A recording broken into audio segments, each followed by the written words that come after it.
بسم اللہ الرحمن الرحیم نحمدہ ونصلی ونسلم علی رسولہ الکریم اما بعد۔ معزز سامعین اکرام، السلام علیکم ورحمۃ اللہ وبرکاتہ۔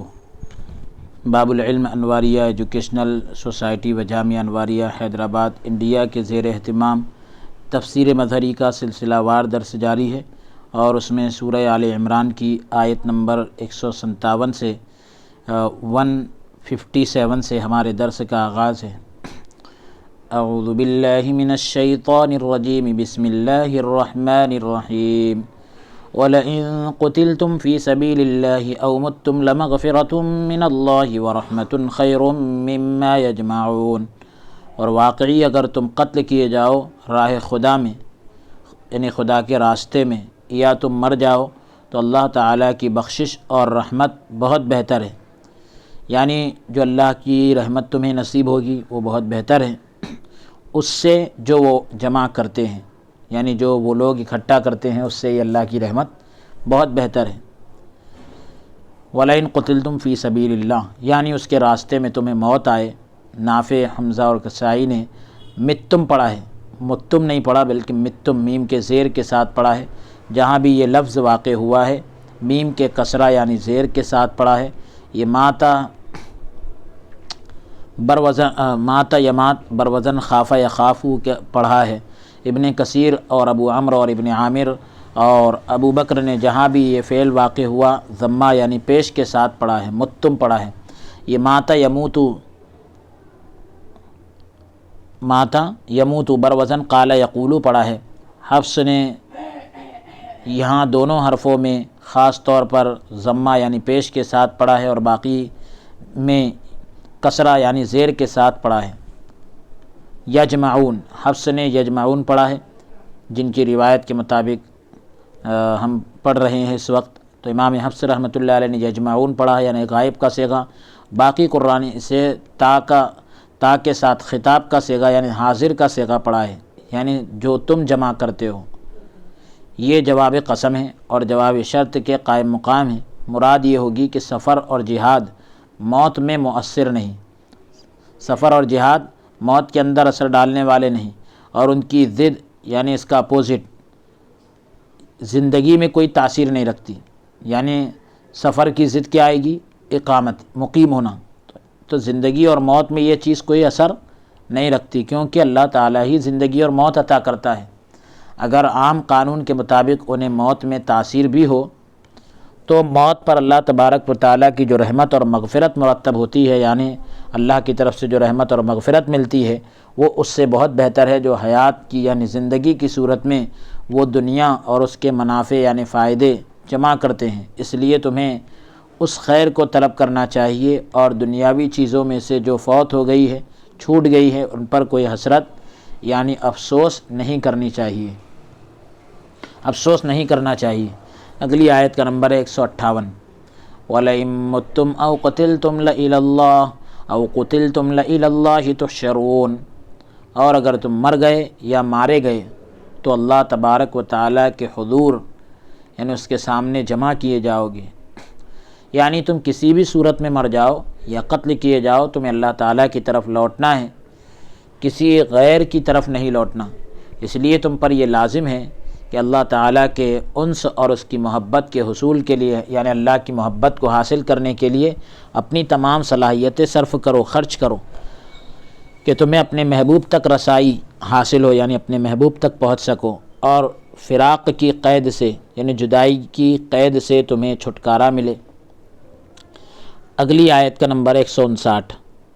فَبِمَا رَحْمَةٍ مِّنَ اللَّهِ لِنتَ لَهُمْ وَلَوْ كُنتَ فَظًّا غَلِيظَ الْقَلْبِ لَانفَضُّوا مِنْ حَوْلِكَ فَاعْفُ عَنْهُمْ وَاسْتَغْفِرْ لَهُمْ وَشَاوِرْهُمْ فِي الْأَمْرِ فَإِذَا عَزَمْتَ فَتَوَكَّلْ عَلَى اللَّهِ إِنَّ اللَّهَ يُحِبُّ الْمُتَوَكِّلِينَ۔ پس اللہ کی رحمت سے آپ نرم ہو گئے ہیں، صرف اللہ کی رحمت سے آپ نرم ہو گئے ہیں ان کے لیے، اور اگر ہوتے آپ تند مزاج یعنی سخت مزاج اور سخت دل تو یہ لوگ منتشر ہو جاتے، بکھر جاتے آپ کے آس پاس سے۔ تو آپ درگزر فرمائیے ان سے، بخشش طلب کیجیے ان کے لیے، اور صلاح مشورہ کیجیے۔ فَإِذَا عَزَمْتَ فَتَوَكَّلْ عَلَى اللَّهِ وَشَاوِرْهُمْ فِي الْأَمْرِ، اور صلاح مشورہ کیجیے ان سے اس کام میں۔ فَإِذَا عَزَمْتَ فَتَوَكَّلْ عَلَى اللَّهِ، اور جب آپ ارادہ کر لیں تو پھر توکل کرو اللہ پر، یعنی جب آپ کسی بات کا ارادہ کر لیں تو اللہ پر بھروسہ کرو، بے شک اللہ تعالی محبت کرتا ہے۔ ان اللہ یحب المتوکلین، بے شک اللہ تعالی محبت کرتا ہے توکل یعنی بھروسہ کرنے والوں سے۔ فبما رحمت من اللہ، تو یہاں پر جار مجرور کو حصر کے لیے مقدم کیا ہے، یعنی پہلے لائے ہیں اللہ کی رحمت سے، تو من حرف جار ہے اور اللہ مجرور ہے، تو جار مجرور کو کس لیے لائے؟ آپ جو ہے یعنی صرف اور صرف اللہ کی رحمت سے ہی جو ہے نرم ہو گئے ان کے لیے، تو ما جو ہے اس میں زائدہ تاکید کے لیے اور حصر میں اضافے کے لیے ذکر کیا گیا ہے، یعنی حصر مطلب یہ کہ آپ کا نرم ہونا صرف اور صرف اسی چیز کی وجہ سے، یہ رحمت آپ پر اور آپ کی امت پر اللہ تعالیٰ کی طرف سے۔ لنت لہم، ہم یعنی ان کے لیے نرم ہو گئے، تو اس سے مراد یہ ہم ضمیر سے مراد مومنین ہیں۔ آپ اللہ تعالیٰ کی توفیق اور قلبی وجدان کی وجہ سے، قلب کی کیفیت کی وجہ سے ان کے لیے نرم ہو گئے۔ انہوں نے اگرچہ آپ کی مخالفت کی تھی لیکن اس کے باوجود آپ ان کے لیے غمگین ہوئے، پھر اس بات کی وضاحت فرمائی کہ یہ نرمی رحمت ہے۔ وَلَوْ كُنْتَ فَظًّا غَلِيظَ الْقَلْبِ، اور اگر آپ بد اخلاق اور خشک مزاج یعنی سوکھا مزاج رکھنے والے ہوتے، دل کے سخت ہوتے، تو وہ ضرور بکھر جاتے، آپ کی بارگاہ میں حاضر ہو کر سکون حاصل نہ کر سکتے تھے، سکون حاصل نہ کرتے، اور پھر اسلام کے پٹے کو اپنی گردن سے اتار پھینکتے، یعنی اسلام سے پھر جاتے، جنت کے مستحق نہ رہتے، اور متبعین کے کم ہونے سے یعنی آپ کی پیروی کرنے والوں کے کم ہونے سے آپ کا اجر بھی کم ہو جاتا۔ فاعف عنہم، تو جو آپ کا حق ہے آپ اس کو معاف کر دو۔ واستغفر لہم، اور جو حقوق اللہ یعنی اللہ کے حقوق انہوں نے پامال کیے ہیں، اللہ کے حقوق ادا نہیں کیے ہیں، ان کے بارے میں بخشش طلب کیجیے، معافی طلب کیجیے، یعنی ان لوگوں کے لیے اللہ سے آپ استغفار کریں۔ وشاورہم فی الامر، معاملات میں یا کام میں ان سے صلاح مشورہ کیجیے، یعنی جنگ اور دوسرے معاملات میں ان سے مشورہ لیجیے، ایسے امور میں جو مشورے سے متعلق ہوں، مشورے سے جڑے ہوئے اور جن کے بارے میں اللہ تبارک و تعالیٰ کی طرف سے کوئی وحی نہ ہو، کوئی وحی نازل نہ ہوئی ہو، یہ مشورہ ان کی رائے لینے اور ان کو خوش کرنے اور امت کے لیے مشورے کی سنت کو ثابت کرنے کے لیے ہو۔ امام بغوی رحمۃ اللہ تعالی علیہ نے اپنی سند سے حضرت عائشہ صدیقہ رضی اللہ تعالی عنہ سے روایت کیا ہے کہ میں نے رسول اللہ صلی اللہ علیہ وآلہ وسلم سے بڑھ کر مشورہ لینے والا کوئی آدمی نہیں دیکھا، رسول اللہ صلی اللہ علیہ وآلہ وسلم سے بڑھ کر مشورہ لینے والا کوئی آدمی نہیں دیکھا۔ یہ روایت تفسیر خازن جلد نمبر 1 صفحہ نمبر 368 سے لی گئی۔ جب آپ مشورے کے بعد کسی کام کا ارادہ کر لیں، فَإِذَا عَزَمْتَ، جب آپ مشورے کے بعد کسی کام کا عزم کر لیں، پختہ ارادہ کر لیں، تو اپنا معاملہ اللہ تعالیٰ کے سپرد کر دیں، اللہ کے حوالے کر دیں اور اسی پر بھروسہ کریں۔ یہ حضور صلی اللہ علیہ وآلہ وسلم کی شان تھی، اسی وجہ سے غزوہ احد کے لیے نکل کھڑے ہوئے۔ فرمایا نبی کو یہ زیبا نہیں، یعنی نبی کے یہ شایان شان نہیں کہ وہ اپنی زرہ پہن لے، اپنی زرہ یعنی جنگی لباس پہن لے اور جنگ سے پہلے اتار دے، تو یہ نبی کے شایان شان نہیں ہے۔ یعنی مشورے کے بعد اللہ تعالیٰ پر بھروسہ کرو اور اپنی رائے یا مشورہ دینے والوں کی رائے پر بھروسہ نہ کرو، کیونکہ مشاورت کا مقصود یعنی مشورے کا مقصد ان کے پاس موجود علم سے فائدہ اٹھاتے ہوئے بہترین رائے کا حصول ہوتا ہے، بہترین رائے حاصل کرنا ہوتا ہے، کیونکہ عام قاعدہ یہی ہے کہ باہم افکار کے ملنے سے یعنی چند سوچیں جب مل جاتی ہے، چند فکریں ایک جگہ مل جاتی ہے تو بہترین رائے حاصل کی جا سکتی ہے، باہم افکار کے ملنے سے بہترین رائے حاصل کی جا سکتی ہے۔ اس واقعے میں جو امر غیب ہوتا ہے یعنی پوشیدہ معاملہ ہوتا ہے چھپا ہوا، اسے اللہ تعالیٰ ہی جانتا ہے، کوئی اور نہیں جانتا۔ بعض اوقات یعنی کبھی کبھی انسانی عقول یعنی انسانی عقل نظر و فکر میں غلطیاں بھی کر جاتی ہیں۔ بعض اوقات کبھی کبھی اللہ تبارک و تعالیٰ عام قاعدے سے ہٹ کر بھی فعل صادر فرماتا ہے یعنی کوئی کام کرتا ہے، اس وجہ سے آراء پر یعنی رائے پر بھروسہ کرنے کی کوئی صورت نہیں۔ بھروسہ تو اللہ کے اوپر، رائے لی جا سکتی ہے لیکن بھروسہ اللہ کی ذات پر ہوگا۔ توکل کا مفہوم یہی ہے، مفہوم یہ ہے کہ انسان صرف اللہ تعالیٰ کی پناہ چاہے اور اس سے یعنی اللہ تبارک و تعالیٰ کی حفاظت مانگے اور اس سے اس بات کا طالب ہو، طلبگار ہو کہ اس کے عمل کے نتیجے کو اچھا کرے اور اس میں حسن ظن رکھے، اچھا گمان رکھے۔ ایک قول یہ کیا گیا ہے، ایک بات یہ بھی کہی گئی ہے کہ توکل کا معنی یہ ہے کہ اپنے رزق کے حصول کے لیے، رزق کو حاصل کرنے کے لیے اللہ تعالیٰ کی نافرمانی نہ کرے۔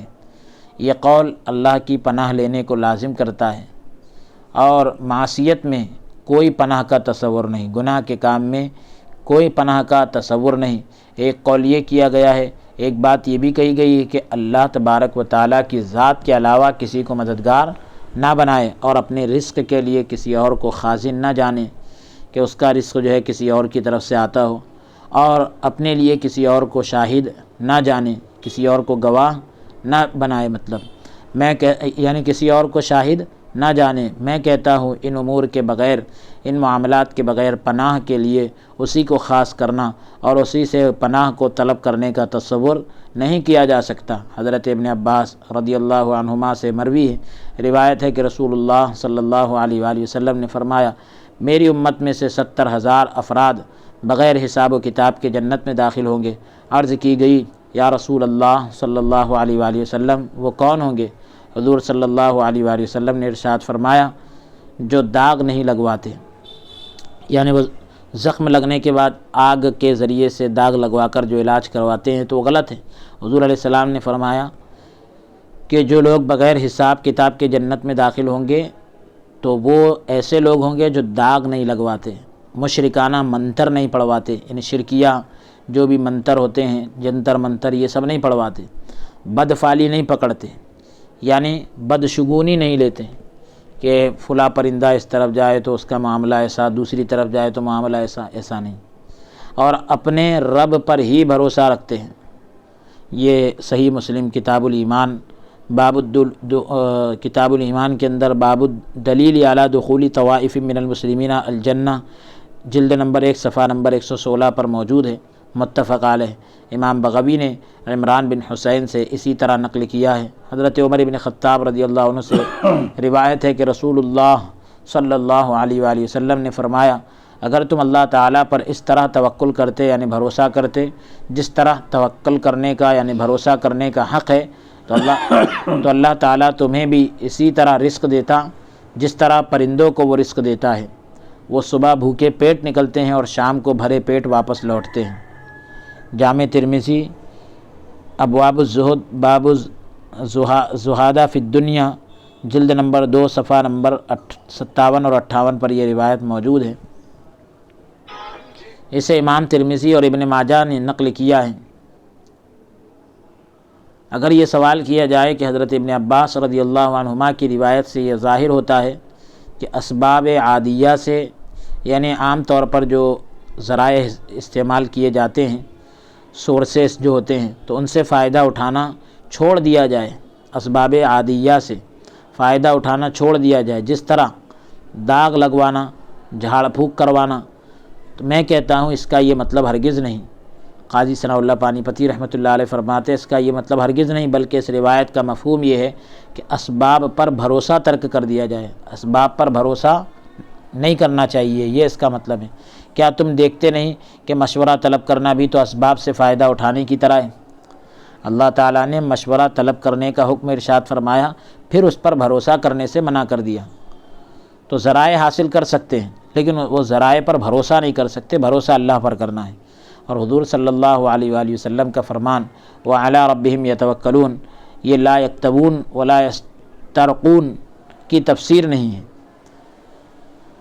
کہ وہ داغ نہیں لگواتے، جھاڑ پھونک نہیں کرواتے، تو یہ اس کی تفسیر نہیں ہے۔ اس کی وجہ یہ ہے کہ درمیان میں حرف عطف موجود ہے جو مغایرت پر دلالت کرتا ہے، یعنی حرف عطف اس بات کو بتاتا ہے کہ بعد والا جملہ پہلے والے جملے سے الگ ہے۔ شاید وہ 70,000 افراد عموماً عام طور پر یعنی اسباب سے فائدہ نہ اٹھاتے ہوگے، یا اس کا مطلب یہ ہے کہ بعض ناپسندیدہ یعنی کچھ ناپسندیدہ اسباب کو چھوڑنا، سبب کو چھوڑنا، کیونکہ اسباب سے فائدہ اٹھانا یہ اس زندگی کا یعنی دنیاوی زندگی کا لازمی حصہ ہے، کیونکہ کھانا پینا بھی تو اس زندگی کے اسباب عادیہ ہیں، اور یعنی اسباب ایسے ہیں کہ عادت میں ہے کھانا پینا، اور نماز روزے کی ادائیگی عموماً عام طور پر جنت میں داخل ہونے کے اسباب ہیں، جبکہ ان کا بجا لانا یعنی ادا کرنا فرض ہے۔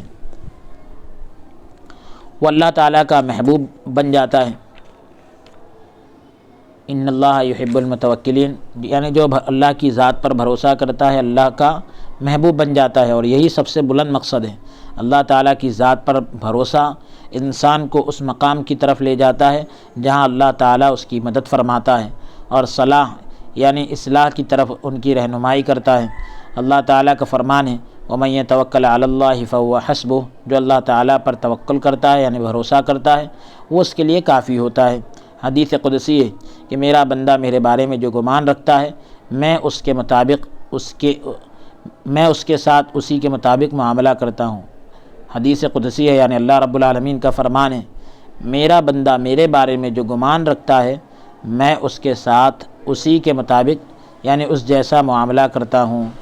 یہ روایت صحیح مسلم جلد نمبر 2 صفحہ نمبر 343 پر موجود ہے۔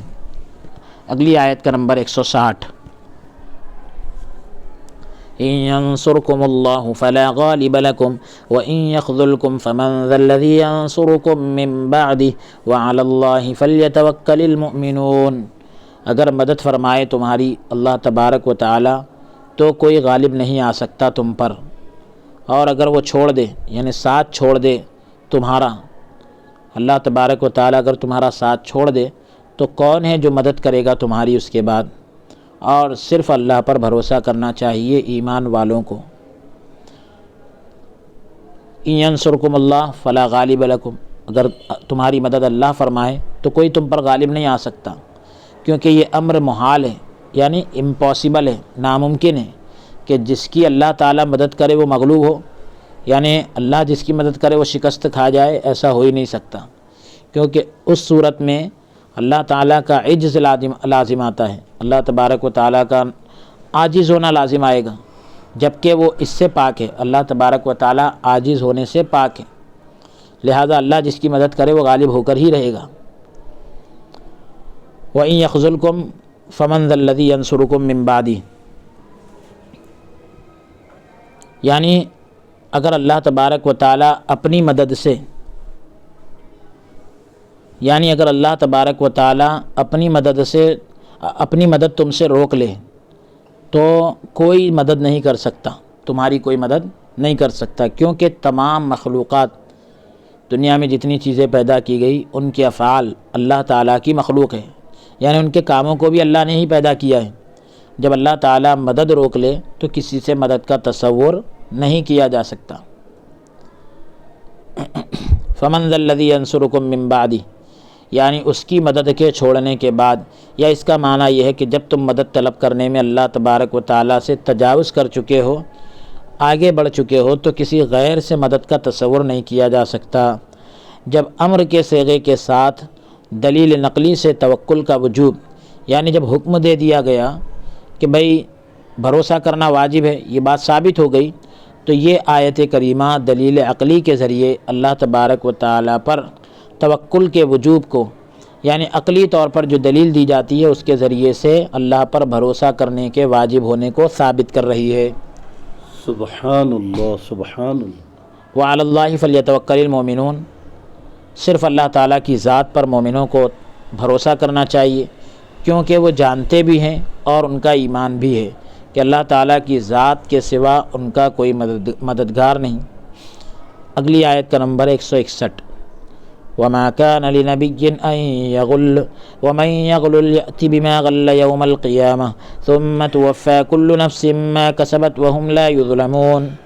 اور نہیں ہے کسی نبی کی یہ شان کہ خیانت کرے، اور جو کوئی خیانت کرے گا تو لے آئے گا خیانت کی ہوئی چیز کو قیامت کے دن، یعنی اپنے ساتھ خیانت کی ہوئی چیز کو بھی لے کر آئے گا۔ پورا بدلہ دیا جائے گا ہر نفس کو جو اس نے کمایا، اور ان پر ظلم نہ کیا جائے گا۔ ابن کثیر اور ابو عمرو اور عاصم نے یا کے فتحہ اور غین کے ضمہ کے ساتھ معروف کا صیغہ پڑھا ہے، یعنی مجہول کا صیغہ نہیں پڑھا، معروف کا صیغہ پڑھا، یا پر زبر اور غین پر پیش، یغل۔ باقی قراء نے مجہول کا صیغہ پڑھا ہے، یعنی یا کے اوپر ضمہ پیش پڑھا ہے، اور غین پر بھی زبر پڑھا ہے، یغل۔ اس طریقے سے غلول کا معنی ہے غنیمت میں خیانت کرنا، مال غنیمت میں خیانت کرنا۔ پہلی قرات کے مطابق محمد بن اسحاق نے کہا کہ وحی میں خیانت کرنا مراد ہے۔ پھر اس آیت کا معنی یہ ہوگا کہ نبی کی یہ شان نہیں کہ کسی رغبت، خوف یا بزدلی کی وجہ سے وحی کو چھپائے۔ ایک قول یہ کیا گیا ہے، ایک بات یہ بھی کہی گئی کہ قوی لوگوں نے، یعنی مضبوط لوگوں نے حضور صلی اللہ علیہ وآلہ وسلم سے مال غنیمت کے بارے میں اصرار کیا، یعنی بار بار کہا، تو اللہ تبارک و تعالیٰ نے اس آیت کو نازل فرمایا، وما کان لنبی ان یغل، کہ ایک قوم کو دے اور دوسرے کو محروم کرے، ایسا نہیں ہوگا، بلکہ اس پر یہ لازم ہے کہ وہ ان میں برابر طور پر تقسیم کرے۔ ابو داؤد اور ترمذی نے حضرت ابن عباس رضی اللہ عنہما سے روایت نقل کی ہے، امام ترمذی نے اسے حسن قرار دیا ہے۔ یہ آیت جو ہے ایک سرخ دھاری دار کمبل کے بارے میں نازل ہوئی۔ تو آپ نے روایت کو بھی سن لیا کہ کچھ لوگوں نے مال غنیمت کے بارے میں بار بار کہا، تو اللہ تبارک و تعالیٰ نے آیت نازل فرمائی، وما کان لنبی ان یغل، کہ ایک قوم کو دے اور دوسرے کو محروم کرے، بلکہ ان پر یہ لازم ہے کہ ان میں برابر طور پر تقسیم کریں۔ ابو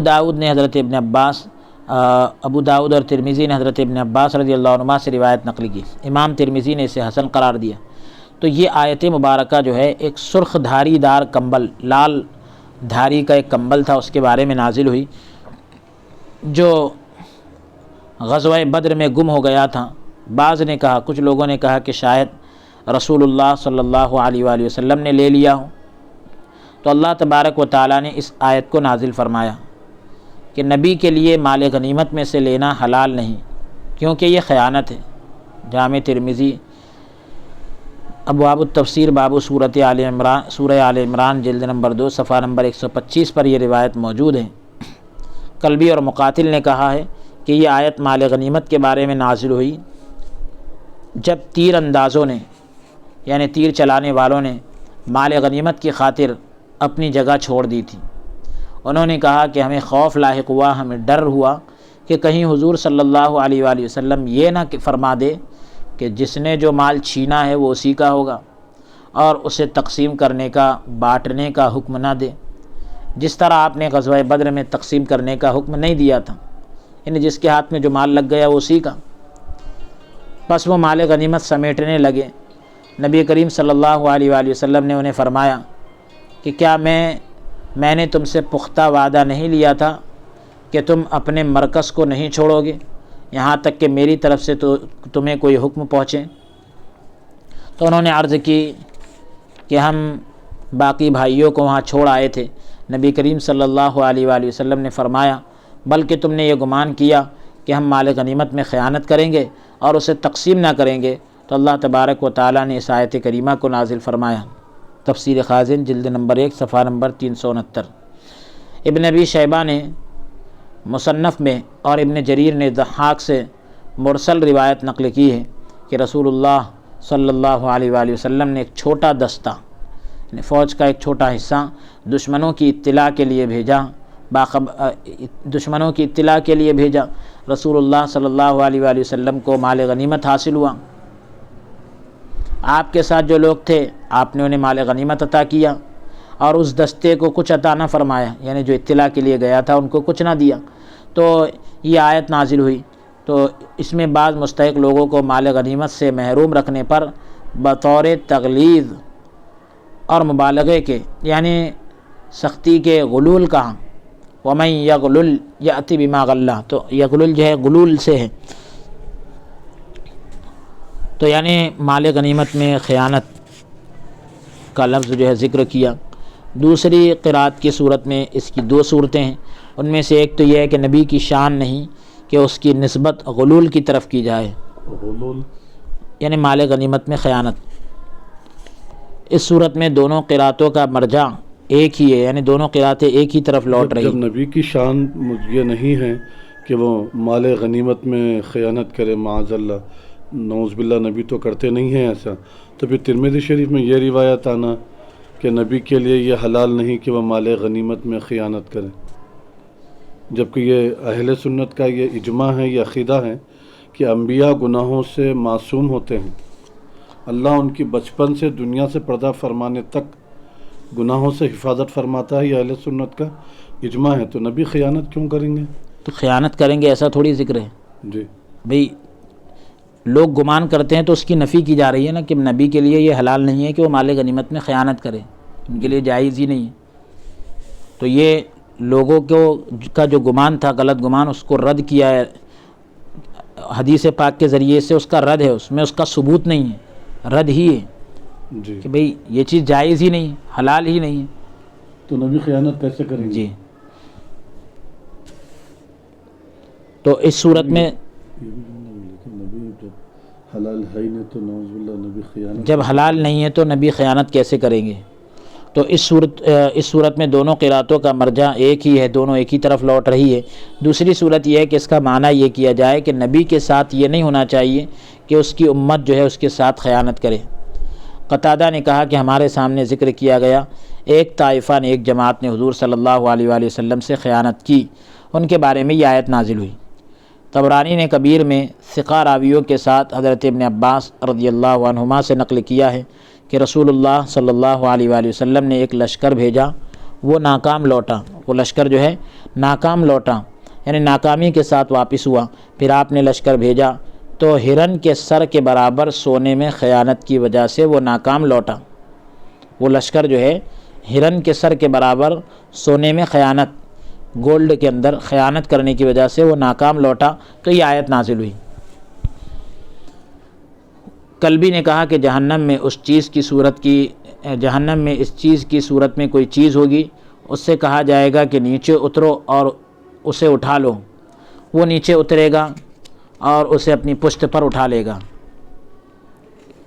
اسے اپنی پشت پر اٹھا لے گا۔ وَمَن يَغْلُلْ يَأْتِ بِمَا غَلَّ يَوْمَ الْقِيَامَةِ، جو آیت میں آیا ہے کہ جو کوئی خیانت کرے گا تو لے آئے گا خیانت کی ہوئی چیز کو قیامت کے دن۔ تو کیا مطلب اس کا؟ تو بتلا رہے کہ جہنم میں اس چیز کی صورت میں کوئی چیز ہوگی اور اس سے کہا جائے گا کہ نیچے اترو اور اسے اٹھا لو، وہ نیچے اترے گا اور اسے اپنی پشت یعنی پیٹھ پر اٹھا لے گا۔ جب اپنی جگہ پہنچے گا تو جہنم میں گر پڑے گا، پھر اسے مجبور کیا جائے گا کہ وہ نیچے اترے اور اسے نکالے، وہ اسی طرح کرے گا۔ حضرت ابو ہریرہ رضی اللہ تعالیٰ عنہ سے روایت ہے، کہا کہ ہم رسول اللہ صلی اللہ علیہ وآلہ وسلم کے ساتھ غزوہ خیبر کے موقع پر نکلے۔ حضور صلی اللہ علیہ وآلہ وسلم کو اس موقع پر سونا چاندی نہیں ملا، بلکہ جانور، کپڑے اور دوسرا سامان تھا۔ رسول اللہ صلی اللہ علیہ وآلہ وسلم وادی قرا کی طرف تشریف لے گئے اور رفاعہ بن زید نے رسول اللہ صلی اللہ علیہ وآلہ وسلم کو ایک سیاہ یعنی کالے رنگ کا غلام پیش کیا، جسے مدام کہتے ہیں۔ ہم چلے یہاں تک کہ ہم وادی قرا میں پہنچے، جب مدام جو ہے یعنی وہ کالے رنگ کا غلام رسول اللہ صلی اللہ علیہ وآلہ وسلم کا ہودج یعنی جو سواری پر بیٹھنے کے لیے ہوتا ہے تو وہ اتار رہا تھا، تو ایک مبہم تیر آیا یعنی نامعلوم تیر آیا جو مدام کو لگا اور اسے قتل کر دیا۔ اچانک ایک تیر آیا اور اسے قتل کر دیا اس کالے رنگ کے غلام کو۔ تو لوگوں نے کہا کہ اسے جنت کی بشارت ہو، جنت کی خوشخبری ہو۔ رسول اللہ صلی اللہ علیہ وآلہ وسلم نے فرمایا ہرگز نہیں، قسم ہے مجھے اس ذات پاک کی جس کے قبضہ قدرت میں میری جان ہے، وہ چھوٹی چادر جو اس نے یعنی اس غلام نے مال غنیمت سے لی جو اس کے حصے میں نہیں آئی تھی، وہ آگ کی صورت میں اس پر بھڑکتی رہے گی، آگ کی صورت میں اس کے اوپر بھڑکتی رہے گی۔ جب لوگوں نے یہ فرمان سنا تو ایک آدمی جو ہے 1 یا 2 تسمے لے کر آیا، جس سے جوتا وغیرہ باندھتے ہیں، وہ تسمہ لے کر آیا۔ رسول اللہ صلی اللہ علیہ وآلہ وسلم نے فرمایا 1 یا 2 تسمے جہنم میں سے ہیں، 1 یا 2 تسمے جو ہے جہنم میں سے ہیں۔ مطلب یہ کہ کسی نے اتنی چھوٹی چیز بھی اگر مال غنیمت میں سے لیا ہے تو اس نے مطلب یہ کہ آگ کا انگارہ لیا ہے۔ صحیحین میں یہ انہی سے جو ہے ایک روایت ہے جس میں یہ الفاظ ہے کہ ایک آدمی نے رسول اللہ صلی اللہ علیہ وآلہ وسلم کو ایک غلام ہدیے کے طور پر پیش کیا، جسے بدعم کہتے ہیں۔ باقی ماندہ حدیث یعنی پوری حدیث اسی طرح ہے جو ابھی اوپر ذکر ہوئی۔ یزید بن خالد سے روایت ہے کہ ایک آدمی خیبر کی جنگ میں فوت ہو گیا۔ صحابہ اکرام نے رسول اللہ صلی اللہ علیہ وآلہ وسلم سے اس بارے میں ذکر کیا۔ یزید کو گمان ہے کہ رسول اللہ صلی اللہ علیہ وآلہ وسلم نے فرمایا، یعنی ان کا خیال ایسا ہے یزید بن خالد کا کہ حضور نے فرمایا کہ تم اپنے ساتھی پر نماز جنازہ پڑھ لو۔ خیبر میں ایک آدمی فوت ہوا تو حضور نے اس کے بارے میں فرمایا کہ تم اپنے ساتھی پر یعنی اپنے ساتھی کی نماز جنازہ پڑھ لو۔ یہ بات سن کر لوگوں کے چہرے بدل گئے، یہ بات سن کر لوگوں کے چہرے بدل گئے۔ تو یزید نے گمان کیا، یہ سمجھا کہ رسول اللہ صلی اللہ علیہ وآلہ وسلم نے فرمایا کہ تمہارے ساتھی نے اللہ تبارک و تعالیٰ کی راہ میں خیانت کی ہے، تمہارے ساتھی نے اللہ کے راستے میں خیانت کی ہے۔ راوی کہتا ہے کہ ہم نے اس کا سامان کھولا، ہم نے یہودیوں کے کچھ منکے دیکھے جس کی قیمت 2 درہم کے برابر ہوگی، یعنی یہودیوں کی کوئی ایسی چیزیں دیکھی جن کی قیمت 2 درہم کے برابر ہوگی، تو وہ مال غنیمت کا حصہ تھا، انہوں نے اپنے پاس رکھ لیا۔ یہ روایت سنن نسائی کتاب الجنائز کے اندر جلد نمبر 1 صفحہ نمبر 278 پر موجود ہے۔ اسے امام مالک، ابو داؤد اور نسائی نے روایت کیا ہے۔ ابو حمید ساعدی سے مروی ہے، روایت ہے کہ رسول اللہ صلی اللہ علیہ وآلہ وسلم نے ایک ازدی شخص کو، یعنی ایک قبیلے کا ایک شخص ہے، اس کو جو ہے صدقات پر عامل بنایا، یعنی صدقہ وصول کرنے پر جو ہے اس کو عامل بنایا، کام کرنے والا بنایا، جسے ابن لتیبہ کہتے۔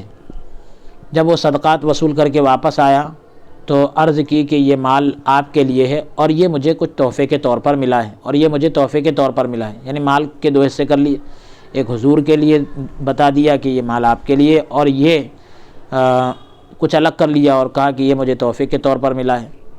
پھر روایت کو پھر سے سن لے کہ جب وہ صدقات وصول کر کے واپس آیا تو کہنے لگا، عرض کی یہ مال آپ کے لیے ہے اور یہ مجھے تحفے کے طور پر ملا ہے۔ رسول اللہ صلی اللہ علیہ وآلہ وسلم کھڑے ہو گئے، اللہ تبارک و تعالیٰ کی حمد و ثنا بیان کی، اللہ تبارک و تعالیٰ کی تعریف بیان کی۔ پھر فرمایا کہ میں تم میں سے کسی ایک کو ان کے معاملات میں والی بناتا ہوں، ذمہ دار بناتا ہوں، جو اللہ تعالیٰ نے میرے سپرد کیے ہیں۔ وہ میرے پاس واپس آتا ہے اور کہتا ہے کہ یہ آپ کے لیے ہے اور یہ مجھے بطور تحفہ پیش کیا گیا۔ اگر وہ اپنے دعوے میں سچا ہے کہ یعنی مجھے تحفے کے طور پر ملا ہے، اگر وہ اپنے اس دعوے میں سچا ہے تو وہ اپنے ماں باپ کے گھر میں کیوں نہیں بیٹھا رہا، یہاں تک کہ اس کے پاس ہدایہ آتے یعنی تحفے تحائف آتے۔ قسم بخدا میں تم میں سے جو بھی ناحق مال لے گا وہ قیامت کے روز، قیامت کے دن اللہ تبارک و تعالیٰ سے اس حال میں ملاقات کرے گا کہ وہ اس چیز کو اٹھائے ہوئے ہوگا۔ میں نہیں جانتا کہ وہ بلبلاتے اونٹ اور ڈکارتی گائے یا منمناتی بکری کو اٹھائے ہوئے اللہ تعالیٰ سے ملے گا۔ یہ صحیح مسلم کتاب العمارت باب تحریم ہدایہ العمال جلد نمبر 2 صفحہ نمبر 123 پر اس کی پوری تفصیلات آپ دیکھ سکتے ہیں، متفق علیہ۔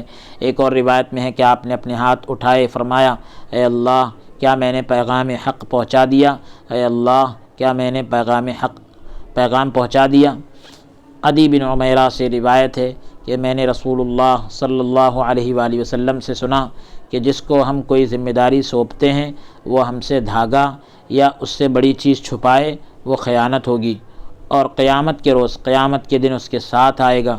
اسے امام مسلم نے روایت کیا ہے۔ صحیح مسلم کے اندر یہ روایت بھی جلد نمبر 2 صفحہ نمبر 124 پر موجود ہے۔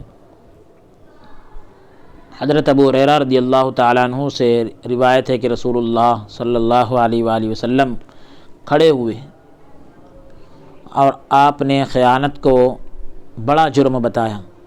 فرمایا کہ میں تمہیں قیامت کے دن اس حال میں نہ ملوں کہ تم اپنی گردن پر بلبلاتا اونٹ اٹھائے ہوئے ہو، پھر عرض کرو کہ یا رسول اللہ صلی اللہ علیہ وآلہ وسلم میری مدد فرماؤ، تو میں جواباً یہ کہوں کہ میں تمہیں اللہ سے چھٹکارا دلانے میں کوئی مدد نہیں کر سکتا، تحقیق میں نے تجھے پیغام پہنچا دیا تھا۔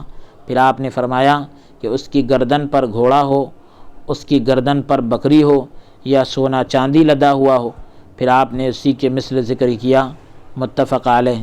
صحیح بخاری کتاب الجہاد باب الغلول جلد نمبر 1 صفحہ نمبر 432 پر یہ روایت موجود ہے۔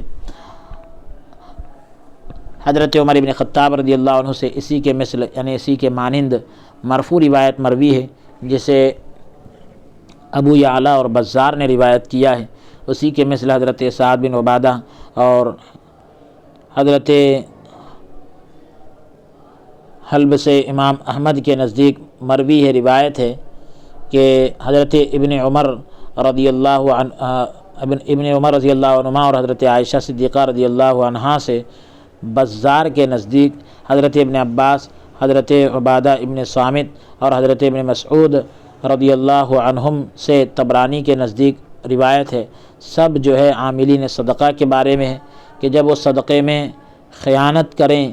ابو مالک اشعری حضور صلی اللہ علیہ وآلہ وسلم سے روایت کرتے ہیں کہ اللہ تبارک و تعالیٰ کے نزدیک سب سے بڑی خیانت وہ ذراع بھر زمین ہے، 1 گز کے برابر زمین ہے، جو تم پاتے ہو کہ زمین یا گھر میں 2 پڑوسی ہیں، ان میں سے ایک دوسرے کے حق میں سے جو ہے 1 ذراع لیتا ہے، 1 گز لے لیتا ہے۔ جب وہ اس کا 1 ذراع غصب کر لیتا ہے یعنی چھین لیتا ہے تو ہڑپ لیتا ہے، تو قیامت کے روز، قیامت کے دن 7 زمینوں کا وہ ذراع جو ہے تو بطور طوق گردن میں لٹکائے ہوئے ہوگا۔ قیس بن ابی حازم معاذ بن جبل سے روایت کرتے ہیں کہ مجھے رسول اللہ صلی اللہ علیہ وآلہ وسلم نے یمن بھیجا، فرمایا کہ میری اجازت کے بغیر کوئی چیز نہ لینا، کیونکہ اگر تم ایسا کرو گے تو یہ خیانت ہوگی، اور جس نے خیانت کی وہ قیامت کے دن خیانت کے ساتھ آئے گا۔ حضرت عمر بن خطاب رضی اللہ تعالیٰ عنہ حضور صلی اللہ علیہ وآلہ وسلم سے روایت کرتے ہیں، فرمایا جب تم کسی ساتھی کو دیکھو کہ اس نے خیانت کی ہے تو اس کے مال کو جلا دو اور اسے مارو۔ عمرو بن شعیب اپنے والد سے اور وہ دادا سے روایت کرتے ہیں کہ رسول اللہ صلی اللہ علیہ وآلہ وسلم سیدنا صدیق اکبر رضی اللہ تعالیٰ عنہ اور فاروق اعظم رضی اللہ عنہما نے خیانت کرنے والے کے مال کو جلا دیا اور اسے مارا۔ سنن ابی داؤد جلد نمبر 2 صفحہ نمبر 15 پر یہ روایت موجود ہے۔ ابو داؤد نے حضرت عبداللہ بن عمر رضی اللہ عنہما سے روایت کیا ہے کہ رسول اللہ صلی اللہ علیہ وآلہ وسلم کے سامان کی حفاظت پر ایک آدمی معین طے تھا جسے کرکرا کہتے تھے، وہ مر گیا تو رسول اللہ صلی اللہ علیہ وآلہ وسلم نے فرمایا وہ جہنم میں ہے۔ لوگ اس کا مال دیکھنے کے لیے گئے تو اس میں ایک عبا دیکھی جو اس نے چوری کی تھی۔ اسے امام بخاری نے روایت کیا ہے۔ حضرت ابن عباس رضی اللہ عنہما سے روایت ہے کہ حضرت عمر رضی اللہ تعالیٰ عنہ نے مجھے بتایا کہ غزوہ خیبر کا دن تھا، صحابہ کی ایک جماعت حضور صلی اللہ علیہ وآلہ وسلم کی خدمت میں حاضر ہوئی تو عرض کی کہ فلاں شہید ہیں، یہاں تک کہ ایک آدمی کے پاس سے ان کا گزر ہوا تو کہا کہ فلاں بھی شہید ہے۔ رسول اللہ صلی اللہ علیہ وآلہ وسلم نے فرمایا میں تو اسے اس چادر یا عبا میں دیکھتا ہوں جو اس نے چرائی تھی۔ پھر رسول اللہ صلی اللہ علیہ وآلہ وسلم نے فرمایا اے ابن خطاب جاؤ لوگوں میں 3 بار اعلان کر دو کہ جنت میں صرف مومن داخل ہوں گے۔ حضرت عمر رضی اللہ عنہ نے کہا کہ میں باہر نکلا، میں نے 3 بار اعلان کیا کہ خبردار جنت میں صرف مومن داخل ہوں گے۔ اسے امام مسلم نے روایت کیا ہے۔ صحیح مسلم کتاب الایمان جلد نمبر 1 صفحہ نمبر 74 پر یہ روایت موجود ہے۔ تو یوم توفیٰ کل نفس ما کسبت، ہر نفس نے جو کچھ کیا ہے اسے پورا پورا اجر دیا جائے گا۔ تو کلام یوں ہوتی ثم یوفیٰ ما کسب، یعنی کلام اس طرح ہوتا تو بھی مناسب تھا، لیکن اسلوب تبدیل کیا گیا ہے، انداز تبدیل کیا گیا ہے، اور حکم جو ہے عام ذکر کیا تاکہ مقصود پر دلیل اور مبالغہ ہو جائے۔ یعنی حضرت قاضی ثناء اللہ پانی پتی رحمۃ اللہ علیہ نے فرمایا حکم کو عام اس لیے ذکر کیا تاکہ مقصد پر دلالت ہو جائے اور مبالغہ بھی ہو جائے، یعنی پورا پورا اجر دیا جائے گا، کوئی کمی نہیں کی جائے گی۔ وہم لا یظلمون، یعنی اطاعت گزار کے ثواب میں کمی نہیں کی جائے گی اور نافرمان کی سزا میں زیادتی نہیں کی جائے گی، سب انصاف کے مطابق ہوگا۔ اگلی آیت کا نمبر ہے 162۔ افمن اتبع رضوان اللہ کمن باء بسخط من اللہ ومأواہ جہنم وبئس المصیر، تو کیا جس نے پیروی کی رضائے الہی کی، یعنی اللہ کی خوشنودی کی، اس کی طرح ہو سکتا ہے جو حقدار بن گیا ہے اللہ کی ناراضگی کا، اور اس کا ٹھکانہ جہنم ہے، اور یہ بہت بری پلٹنے کی جگہ ہے۔ یعنی جنہوں نے اطاعت کے ذریعے اللہ تعالیٰ کی رضا کو، خوشنودی کو حاصل کرنا چاہا، وہ مہاجرین اور انصار ہیں۔ اس آدمی کی طرح ہو سکتا ہے جو نافرمانی اور خیانت کے ذریعے اللہ کی ناراضگی کا مستحق بن گیا؟ وہ تو منافق اور بعض فاسق ہیں، وہ منافق اور بعض فاسق ہے، یعنی کھلے درجے کے منافق بھی ہے اور کھلم کھلا گناہ کرنے والے ہیں۔ اگلی آیت کا نمبر 163۔ ہم درجات عند اللہ واللہ بصیر بما یعملون، لوگ درجہ بدرجہ ہیں اللہ کے یہاں، اور اللہ تبارک و تعالیٰ دیکھنے والا ہے جو وہ کرتے ہیں۔ یعنی جنہوں نے اللہ تعالیٰ کی رضا چاہی، خوشنودی چاہی، اور جو اللہ تبارک و تعالیٰ کی ناراضگی کے مستحق بنے، سب مراد ہیں۔ تو ثواب اور عتاب میں جو تفاوت ہے، یعنی ثواب میں اور سزا میں جو فرق ہے، اسے درجات سے تشبیہ دی، ہم درجات، تو جو فرق ہے اس کو درجوں سے مشابہت دی۔ معنی اس کا یہ ہے کہ وہ مختلف درجات والے ہیں، الگ الگ درجوں والے ہیں۔ واللہ بصیر، اللہ کے یہاں تو بعض مومن جو ہے اللہ تعالیٰ کے یہاں بعض مومنوں سے زیادہ قریب ہیں، اور بعض کفار، کچھ کافر جو ہے بعض کفار کی بنسبت یعنی دوسرے کافروں کے مقابلے میں جہنم کے نیچے والے درجے میں ہیں۔ واللہ بصیر بما یعملون، ان کے اعمال سے اللہ تبارک و تعالیٰ واقف ہے، باخبر ہے، وہ ان کے اعمال کے مطابق انہیں جزا دے گا، یعنی بدلہ دے گا۔ اگلی آیت کا نمبر ہے 164۔ لقد من اللہ علی المؤمنین اذ بعث فیہم رسولا من انفسہم یتلو علیہم آیاتہ ویزکیہم ویعلمہم الکتاب والحکمہ وإن كانوا من قبل لفی ضلال مبین، یقیناً بڑا احسان فرمایا اللہ تعالیٰ نے مومنوں پر جب اس نے بھیجا ان میں ایک رسول انہی میں سے جو پڑھتے ہیں ان پر اللہ کی آیتیں اور پاک کرتا ہے انہیں اور سکھاتا ہے انہیں قرآن اور سنت، اگرچہ وہ اس سے پہلے یقیناً کھلی گمراہی میں تھے، یعنی یہ لوگ جو ہے اس سے پہلے کھلی گمراہی میں تھے۔ ایک قول یہ کیا گیا ہے، ایک بات یہ بھی کہی گئی کہ یہاں پر لقد من اللہ علی المؤمنین میں مومنین سے مراد قریش کے مومنین ہیں، اگرچہ نعمت بعثت عام ہے، حضور صلی اللہ علیہ وسلم کی تشریف آوری کی نعمت عام ہے، اور تمام مومنین کے بعد پھر بھی قوم کے مومنین کو خاص کرنے کی وجہ یہ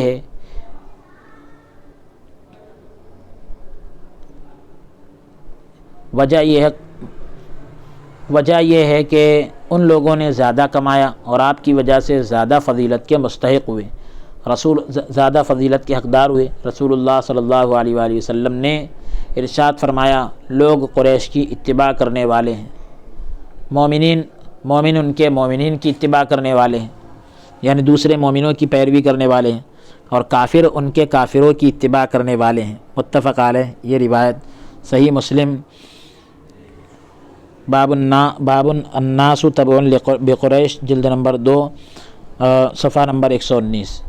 حضور صلی اللہ علیہ وآلہ وسلم نے فرمایا خلافت قریش میں ہی رہے گی اگرچہ اس میں سے 2 فرد ہی باقی ہوں۔ متفق علیہ، یہ جامع ترمذی میں بھی موجود ہے روایت۔ ابواب المناقب بابن فی فضل العرب جلد نمبر 2 صفحہ نمبر 232۔ ایک قول یہ کیا گیا، ایک بات یہ بھی کہی گئی کہ یہاں مومنین سے مراد عرب کے مومن ہیں، کیونکہ بنی تغلب کے علاوہ ہر قبیلے کا قریش کے ساتھ کچھ نہ کچھ نسبی یعنی خاندانی تعلق ہے۔ اللہ تبارک و تعالیٰ کا ارشاد ہے وَالَّذِي بَعَثَ فِي الْأُمِّيِّينَ رَسُولًا مِّنْهُمْ، تو اس میں من انفسہم سے مراد من جنسہم ہے، اذ بعث فیہم رسولا من انفسہم، تو اس میں من انفسہم سے مراد من جنسہم ہے، یعنی ان کی جنس سے بنایا تاکہ آسانی سے اس کا کلام سن سکے، صدق اور امانت میں اس کے حال سے واقف ہو، سچائی اور امانت داری میں اس کے حال سے باخبر ہوں اور آپ فخر کریں۔ حضرت سلمان فارسی رضی اللہ عنہ سے مروی ہے، روایت ہے کہ رسول اللہ صلی اللہ علیہ وآلہ وسلم نے مجھ سے فرمایا کہ مجھ سے بغض نہ رکھ کہ تو دین کو ہی چھوڑ جائے۔ میں نے عرض کی کہ یا رسول اللہ صلی اللہ علیہ وآلہ وسلم، یہ کیسے ہو سکتا ہے کہ میں آپ سے بغض رکھوں جبکہ آپ کے وسیلے سے اللہ تبارک و تعالیٰ نے ہمیں ہدایت عطا فرمائی ہے۔ ارشاد فرمایا تو عربوں سے بغض رکھے گا، عربوں سے بغض رکھے گا تو گویا مجھ سے بغض رکھے گا، یعنی عرب والوں سے نفرت رکھے گا تو گویا مجھ سے نفرت رکھے گا۔ اسے امام ترمذی نے روایت کیا ہے اور فرمایا کہ یہ حدیث حسن ہے۔ ایک قول یہ کیا گیا، ایک بات یہ حدیث حسن ہے، تو یہ روایت جو ہے جامع ترمذی کے اندر جلد نمبر 2 صفحہ نمبر 232 پر ہے، اور اس سے پہلے جو روایت پڑھی گئی تھی کہ خلافت قریش میں ہی رہے گی اگرچہ اس میں سے 2 فرد ہی باقی ہو، تو وہاں پر جو ہے وہ روایت صحیح مسلم جلد نمبر 2 صفحہ نمبر 119 پر ہے، تو یہاں پر تسامح ہوا ہے، اس کو آپ حضرات پھر سے محفوظ کر لیں۔ ایک قول یہ کیا گیا ہے کہ یہاں مومنین سے مراد تمام مومن ہیں، جس طرح رب العالمین کے اس ارشاد میں ہے لَقَدْ جَاءَكُمْ رَسُولٌ مِّنْ أَنفُسِكُمْ، یعنی انسانوں میں سے رسول آئے ہیں، فرشتوں میں سے رسول نہیں آئے، تاکہ کمال مناسبت کی وجہ سے تاثیر اور تأثر یعنی اثر لینا، اثر پیدا کرنا ثابت ہو جائے، اللہ تبارک اثر قبول کرنا ثابت ہو جائے۔ اللہ تبارک و تعالیٰ کا فرمان ہے قُلْ لَوْ كَانَ فِي الْأَرْضِ مَلَائِكَةٌ يَمْشُونَ مُطْمَئِنِّينَ لَنَزَّلْنَا عَلَيْهِم مِّنَ السَّمَاءِ مَلَكًا رَّسُولًا، اگر زمین میں فرشتے ہوتے چلتے پھرتے تو ہم ان پر آسمان سے فرشتے رسول بنا کر بھیجتے۔ یتلو علیہم آیاتی، یعنی قرآن کی تلاوت فرماتے ہیں جبکہ یہ لوگ جاہل تھے، ویزکیہم، اور فاسد عقائد اور غیر اللہ میں مشغول ہونے سے ان کے دلوں کو برے اخلاق سے، ان کے نفوس کو نجاستوں یعنی ناپاکیوں، گندگیوں، خباثتوں اور برے اعمال سے ان کے بدنوں کو پاک فرماتا ہے۔ وَيُعَلِّمُهُمُ الْكِتَابَ، کتاب سے مراد وہ علوم ہیں جو کتاب سے مستنبت ہو، یعنی جو کتاب سے جو علوم نکلتے ہیں، یا وہ چیز جو صحیفوں میں لکھے جانے کے قابل ہوں۔ حق اور مستحکم علوم، والحکمہ سے مراد حق اور وہ مضبوط علوم جنہیں حکیم جو ہے حکمت سے حاصل کرتا ہے، جس میں کتاب اور بیان کا واسطہ نہیں ہوتا۔ وَإِنْ كَانُوا مِنْ قَبْلُ لَفِي ضَلَالٍ مُبِينٍ، اگرچہ یہ لوگ پہلے یقیناً کھلی گمراہی میں تھے، تو یہ ان جو ہے، ان جو ہے وَإِنْ كَانُوا میں ان جو ہے مثقلہ سے مخففہ ہے، یعنی تشدید سے یعنی جزم کی طرف ہے، اس کا اسم جو ہے ضمیر شان ہے، یعنی آپ کی بعثت سے پہلے واضح یعنی کھلی گمراہی میں تھے۔ اگلی آیت کا نمبر 165۔ أَوَلَمَّا أَصَابَتْكُم مُّصِيبَةٌ قَدْ أَصَبْتُم مِّثْلَيْهَا قُلْتُمْ أَنَّ هَٰذَا قُلْ هُوَ مِنْ عِندِ أَنفُسِكُمْ إِنَّ اللَّهَ عَلَىٰ كُلِّ شَيْءٍ قَدِيرٌ، کیا جب پہنچی تمہیں کچھ مصیبت حالانکہ تم پہنچا چکے ہو اس سے دگنی، یعنی دشمن کو اس سے ڈبل پہنچا چکے ہو، تو تم کہہ اٹھے کہ کہاں سے آ پڑی یہ مصیبت؟ فرمائیے کہ یہ تمہاری طرف سے ہی آئی ہے، بے شک اللہ تبارک و تعالی ہر چیز پر قادر ہے۔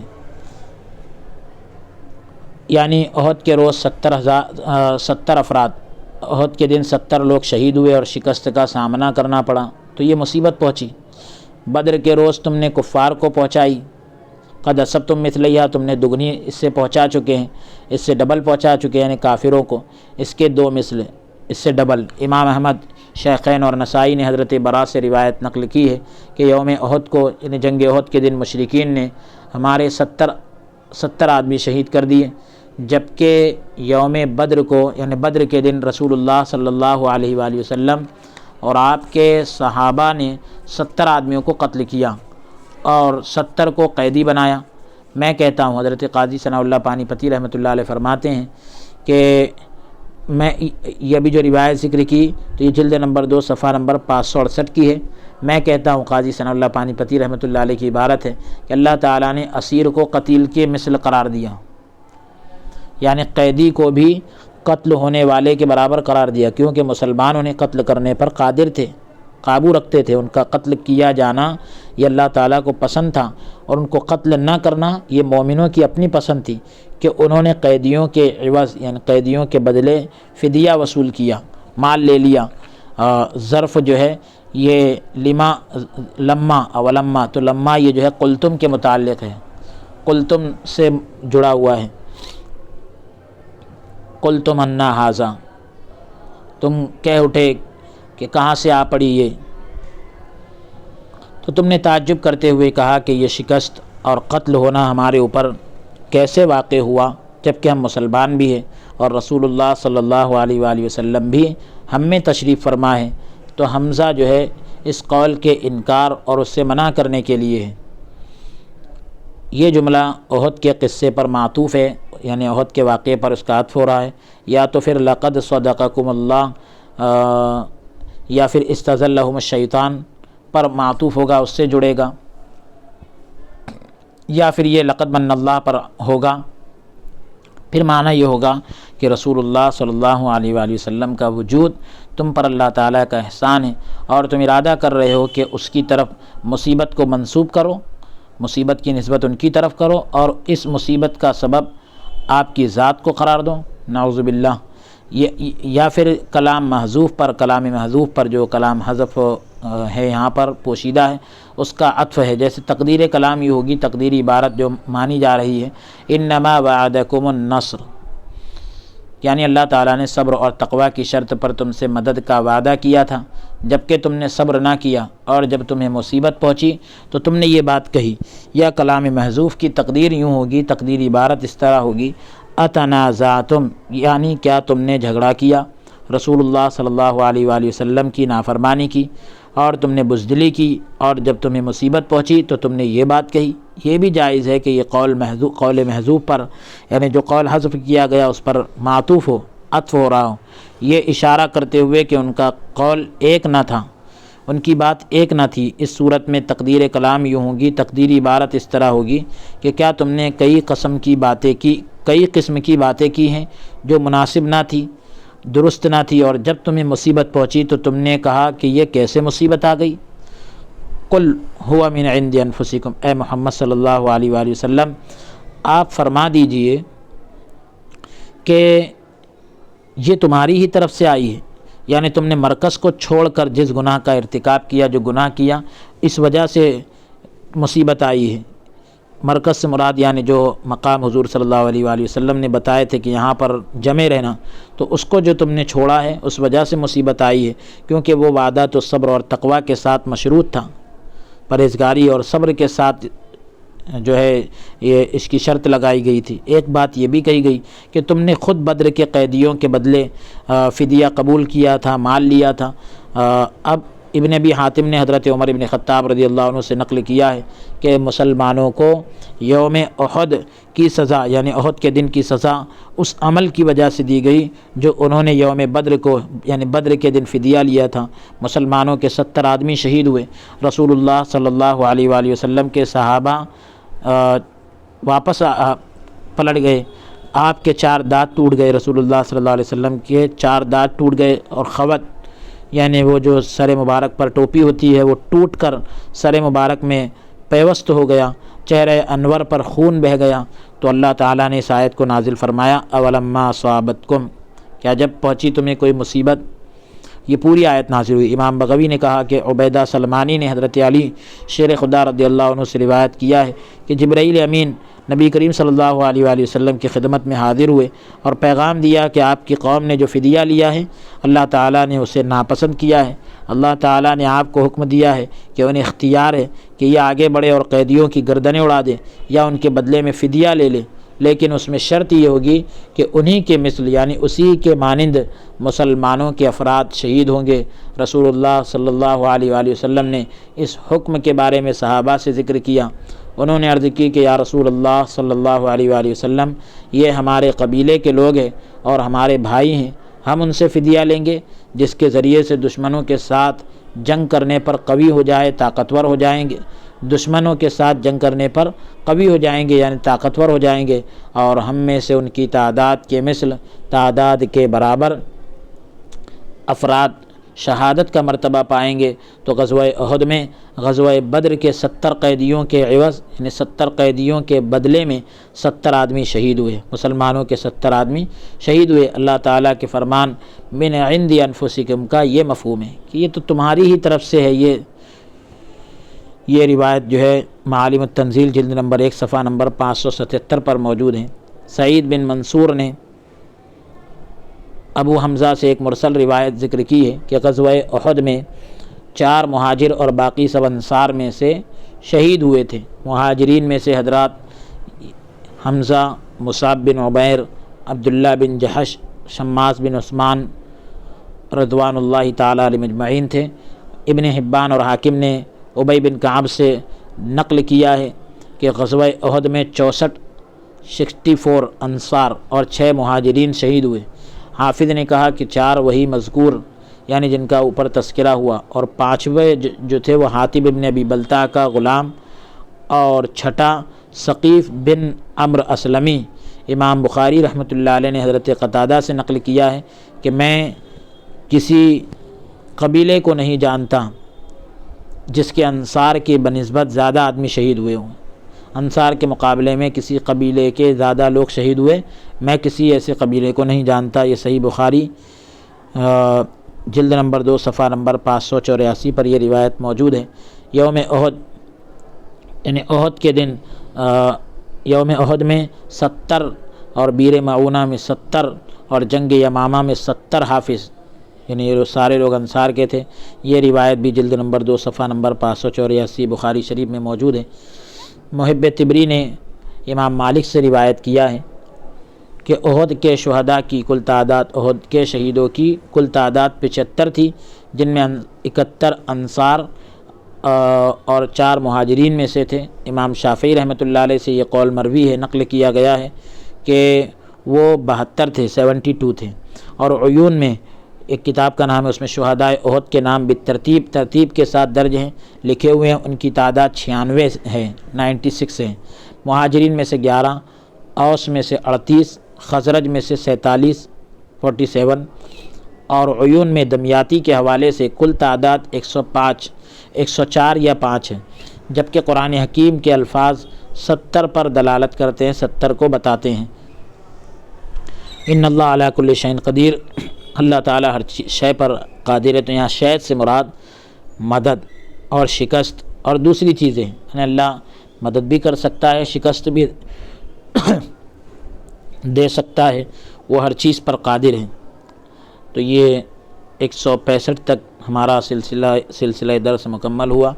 اگلی نشست میں انشاءاللہ تعالی آیت نمبر 166 سے ہمارے درس کا آغاز ہوگا۔ وصلی اللہ تعالی وسلم علی خیر خلقی سیدنا و نبینا محمد وعلی آلہ واصحابہ اجمعین برحمتک یا ارحم الراحمین والحمد للہ رب العالمین۔